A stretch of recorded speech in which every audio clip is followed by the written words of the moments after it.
বাবা রাতে খেলা উঠেছে দেখো।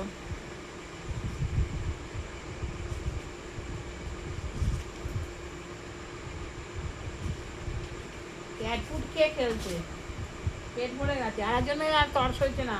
আজ আমি কি খেতে দেখি তো আমি যাই, ক্যাট ফুডের কোটে বাক্সের মধ্যে ঢুকে বসেছিল। আয় হোক, এখানে একজন ইয়েতে ঢুকছে, বস্তায় ঢুকছে, বস্তায় ব্যাগে ঢুকছে। বলে আমি আর ঢুকবো না। ওকে দেখ মুখ করে নিয়ে যাচ্ছে। কই যাস মুখে করে নিয়ে?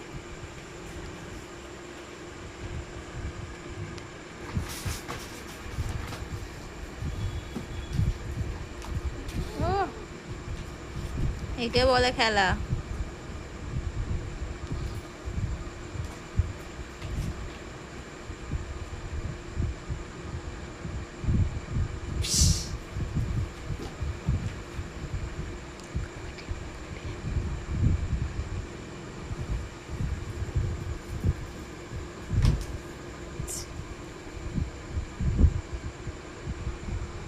ও বলছে আমি একা খেলবো, তোকে দেবো না।